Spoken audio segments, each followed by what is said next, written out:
very much our experience that most of the criminals that we target almost routinely use prepaid mobile telephones because they can't be linked to them subsequently. So unless they're found in possession of them, it's very difficult for us to make the connection. But as analysts started tracing calls made to and from that phone, clear patterns began to emerge. After mapping thousands of calls, finally Soccer worked out the gang's main mobile phone numbers. These would lead them right to their targets. One of those phones had phoned a taxi firm.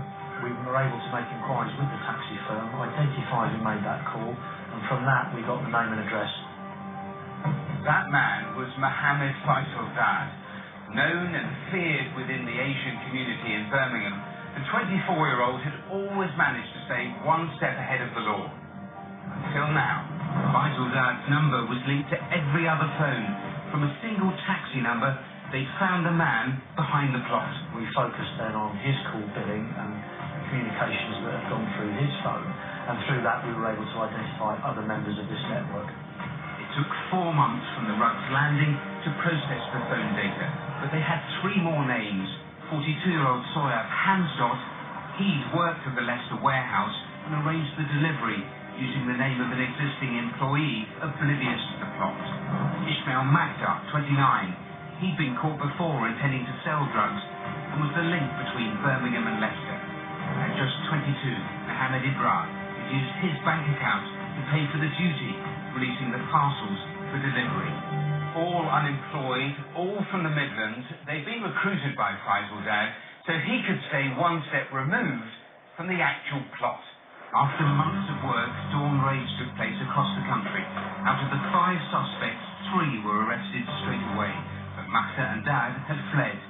On the run until August, Makda was finally stopped in a blacked-out Range Rover in Manchester. He actually gave a false name, and unfortunately for him, the person whose name he gave was actually wanted by the police, so he was arrested for that.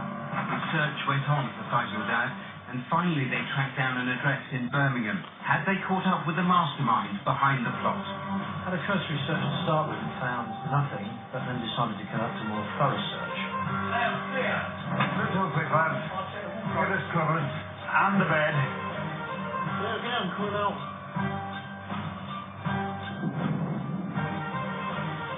Crawling on all fours, the conspirator climbed out to face his captor. Mohammed Faisal Dad. It had been a last-ditch attempt, hiding inside the base of the divan bed. As he was taken from his home in handcuffs, Faisal Dad actually laughed. He'd escaped capture for years, and this time he thought it would be no different. He couldn't have been more wrong. In June, he was jailed for more than 10 years. As an individual, Faisal Dad was fairly unremarkable. 24 years of age, of Pakistani descent, as most of that group were, would never really have come to our attention or been on our radar. What he'd done himself, thinking he was clever, he had distanced himself by using this network of other similar individuals, either unemployed or in low-paid jobs, to do his dirty work for him. And he thought he was safe. All 5 pleaded guilty at Birmingham Crown Court. They were sentenced in June to a total of 47 years for conspiracy to import Class A drugs. It's pretty ironic, really, that a criminal network, sophisticated as they were, with the way they conserved the drugs, brought it into the country, etc., were actually undone by one mobile phone man. Yeah, that's incredible. One phone number on one phone. It's amazing. They worked on this phone data for a year. That one number leading them to the gang, and crucially to the man pulling all the strings. I mean, it also gave them a pattern of calls. At each of the key moments of the plot, there'd be a call from a gang member to Faisal Dad. Faisal Dad would then call the other gang members and give them their next instruction in the plot. And so you develop these flurries of calls, and you put that pattern next to the timeline of the conspiracy, and bingo, it's an exact match.